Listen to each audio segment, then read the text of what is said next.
नमस्कार। अब तक हमने महाकवि कालिदास विरचित अभिज्ञान शाकुंतलम ग्रंथ के प्रथम अंक के 18 श्लोकों का अध्ययन कर लिया है। आज आगे राजा अपि नाम कुलपतेर इयम असवर्ण क्षेत्र संभवा स्यात् अथवा कृतम संदेहेन।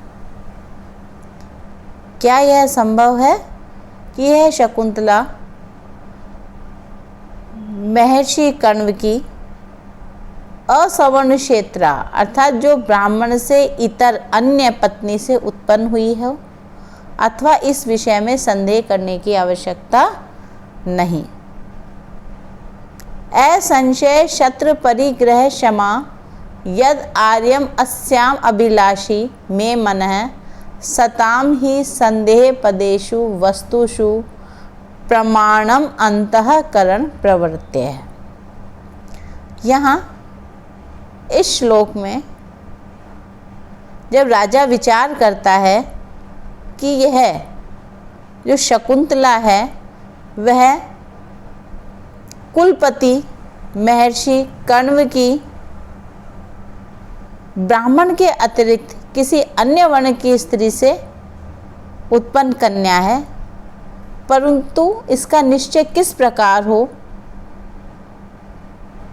और कुछ सोचकर स्वयं ही कहता है कि इस विषय में संदेह करना व्यर्थ है। यह निश्चय ही क्षत्रिय द्वारा पत्नी के रूप में स्वीकार करने योग्य है, और इसका प्रमाण यह है कि यह जो मेरा विनय विद्या और सद आचरण आदि से युक्त और निषिद्ध आचरण से रहित जो मन है वह इसकी अभिलाषा करता है, क्योंकि संदेहास्पद विषयों में सत्पुरुषों की जो मनोवृत्तियां ही कर्तव्य और अकर्तव्य का निश्चय करने वाली होती है। तो यहाँ इस श्लोक में इसी बात को कहा गया है, असंशय अर्थात संशय रहित शत्रु परिग्रह क्षमा।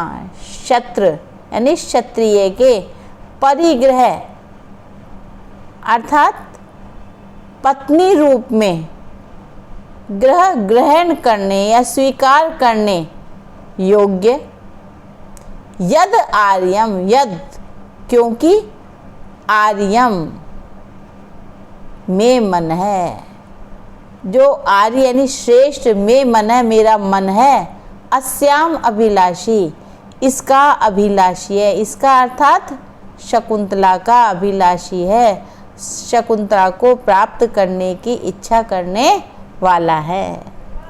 सताम ही संदेह पदेषु वस्तुषु अर्थात जो संदेह वाली वस्तुएं होती हैं उसमें सताम सज्जनों की जो अंतःकरण प्रवृत्तियां अंतःकरण की जो प्रवृत्तियां हैं प्रमाणम वही प्रमाण होती हैं। तो इसका प्रमाण मेरा अंतःकरण है। क्यों? क्योंकि मेरा जो मन है वह इसको प्राप्त करने की इच्छा रखता है, और जो सज्जन लोग होते हैं जो सत्पुरुष होते हैं उन्हें ये पता होता है कि कौन सा कार्य करना चाहिए और कौन सा कार्य नहीं करना चाहिए। तो यहाँ मेरे मन की जो वृत्ति है प्रवृत्ति है वह इसको प्राप्त करने की है। कहा भी है साधु नाम आत्मनः तुष्टिरेव च। मनु ने अपनी मनुस्मृति में इस प्रकार कहा है कि सज्जन जिस वस्तु को अपने मन द्वारा पवित्र और ग्रहण करने योग्य समझ लेते हैं, निश्चय कर लेते हैं, वह वस्तु अवश्य ही पवित्र और ग्रहण करने योग्य होती है, स्वीकार करने योग्य होती है, उसमें किसी प्रकार का संदेह नहीं करना चाहिए। तो इस प्रकार जो मेरा यह श्रेष्ठ मन है वह इसका अभिलाषी है। इसका तात्पर्य यह है कि यह ग्रहण करने योग्य है। इस श्लोक में कवि ने राजा दुष्यंत के उच्च और आदर्शमय चरित्र को प्रस्तुत किया है, जबकि इसके पूर्व तक उसका जो कार्य धीरोदात्त नायक के गुणों के विरुद्ध रहा है। किसका? दुष्यंत का। कैसे? छिपकर मुनि कन्याओं को देखना, उनके आपसी वार्तालाप को सुनना तथा विवाह की इच्छा करना आदि। फिर भी इस श्लोक द्वारा उसके श्रेष्ठ मन को सत्पुरुषों के मन की तरह कर्तव्य अकर्तव्य विनिर्णायक बताकर उसके उदात्त चरित्र को यहाँ प्रस्तुत किया है। यह कवि के चरित्र चित्रण की विशेषता है। मानव चरित्र गुण दोषों से युक्त ही होता है। यहाँ इस श्लोक में मत परिग्रह क्षमा न कहकर जो क्षत्र परिग्रह क्षमा यह सामान्य कथन किया गया है, इससे यहाँ अप्रस्तुत प्रशंसा अलंकार है और उत्तरार्धगत सामान्य से पूर्वार्धगत विशेष का समर्थन होने से यह अर्थांतरन्यास अलंकार भी है। आर्याम अस्याम अभिलाषी में मने कहकर पुनः अंतःकरण प्रवृत्ति कहने में पुनरुक्त वदाभास अलंकार है तथा द्वितीय चरण और प्रथम चरण का कारण है, अतः काव्यलिंग अलंकार भी है। और वंशस्थ छंद है, जतौ तु वंशस्थ मुदीरितम जरौ।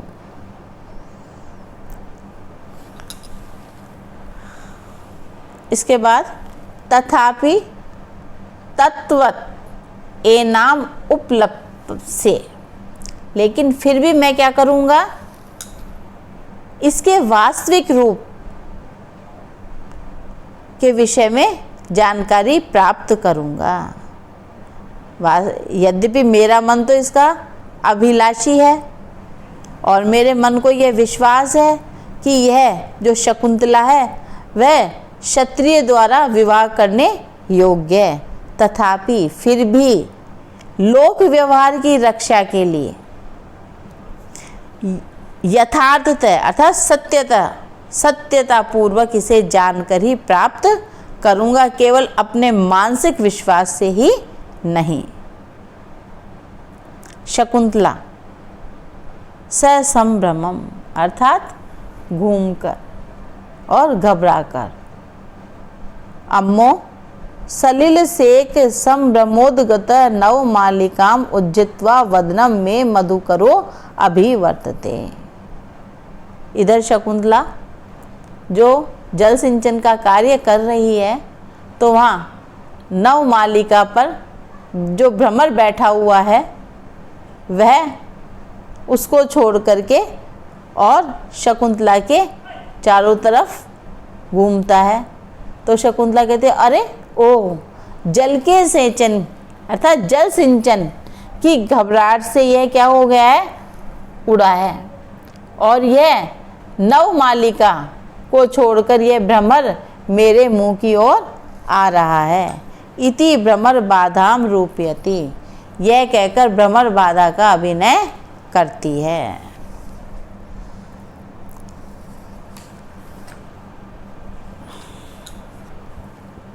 राजा स इस ब्रह्मलोक्य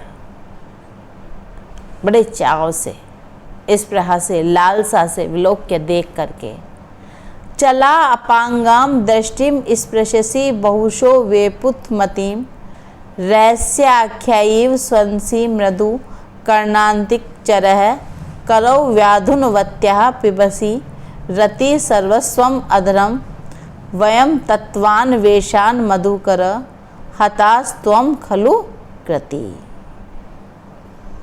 यहाँ राजा कहता है चला अपांगा अर्थात चंचल नेत्र प्रांतों वाली, दृष्टि को अर्थात नेत्रों का स्पर्श करते हो, बहुशो बहुत बार, यानी बार बार तुम क्या कर रहे हो, इसके नेत्रों का स्पर्श कर रहे हो। वेपुत मतीम, कैसी है ये, कांपती हुई, अर्थात तुम्हारे से डरती हुई ये जो शकुंतला है, इसके नेत्रों का तुम बार बार स्पर्श कर रहे हो। रहस्य आख्यायी, रहस्य यानी गोपनीय बात को, आख्यायी कहने के लिए मानो, स्वंसी मधुर गुंजार, मृदु मधुर, स्वंसी गुंजार, कर्णांतिक चरह, कान के पास में चरह विचरण करते हो, यानी तुम इसके कान के आसपास विचरण कर रहे हो, घूम रहे हो, तो ऐसा प्रतीत हो रहा है जैसे तुम इसको कोई गोपनीय बात बताना चाहते हो। करौ व्याधुनवत्या, करौ हाथों से, व्याधुनवत्या अपनी रक्षा के लिए, आत्मरक्षार्थ हाथों को जो इधर उधर चलाती हुई, इसके पिबसी पीते हो रति सर्वस्वम अधरम, रति काल में जो सबसे अधिक आस्वादन के योग्य जो अधर है, उसका अधरोष्ट का तुम पान करते हो। वयम हम तो तत्वान्वेषान, तत्वान तत्व का अन्वेषण करने में, यानी वास्तविक बातों का पता लगाने के कारण हता मारे गए, अर्थात वंचित ही रह गए, और त्वम खलु कृति, और तुम सफल मनोरथ वाले हो गए। यहाँ राजा शकुंतला को तृष्णापूर्वक देखकर भंवरे से कहता है कि वास्तव में तुम बड़े भाग्यशाली हो। क्यों? क्योंकि भ्रमर को भगाने के प्रयत्न में यह अपने हाथों को इधर उधर चला रही है, और उसके काटने के भय से इसके नेत्र चंचल हो रहे हैं और दृष्टि कांप रही है, फिर भी यह भ्रमर इसके नेत्रों का चुम्बन कर रहा है। कभी कभी यह इसके कानों के समीप भी विचरण करता है, घूमता है। ऐसा प्रतीत होता है कि धीरे धीरे उसी प्रकार गुनगुनाने लगता है जैसे कोई गोपनीय बात कहने वाला व्यक्ति किसी के कान के पास मुख रखकर धीरे धीरे कान में कुछ कहता है। इतना ही नहीं, रोके जाने पर भी यह जो भ्रमर है, इसके रति सर्वस्व अधर का चुम्बन करता है। भ्रमर की इन सब चेष्टाओं को देखकर ही राजा मन में सोचता है कि हम तो वास्तविकता का पता लगाने के कारण या जानने का प्रयत्न करने के कारण कि ये विवाह करने योग्य है अथवा नहीं है, ये ब्राह्मण कन्या है अथवा ब्राह्मण से इतर कन्या है ना, इस विषय में जानकारी करने में ही लग गए और इसके अंग स्पर्श से वंचित रह गए। किंतु हे भ्रमर, तुम तो भाग्यशाली हो, भाग्यवान हो, जो इसके अंगों का स्पर्श पाकर सफल मनोरथ वाले हो गए हो। इस श्लोक में दो अर्थ घटित होते हैं। पहला तो भ्रमर पक्ष में और दूसरा कामी या कामुक व्यक्ति के पक्ष में। शकुंतला के प्रति भ्रमर की सब वैसी ही चेष्टा है जैसे एक कामी पुरुष की होती है। इस श्लोक में रहस्य आख्यायी में उत्प्रेक्षा अलंकार है। कमल की भ्रांतिवश शकुंतला के प्रति भ्रमर के इस व्यवहार में भ्रांतिमान अलंकार भी है। इस में भ्रमर के व्यवहार में स्वभाव कथन है अतः स्वभावोक्ति अलंकार भी है और शिखरणी छंद है। शिखरणी छंद का लक्षण है रसई रुद्रैश छिन्ना यमन सब लागै शिखरणी। तो आज हम इतना ही पढ़ेंगे। धन्यवाद।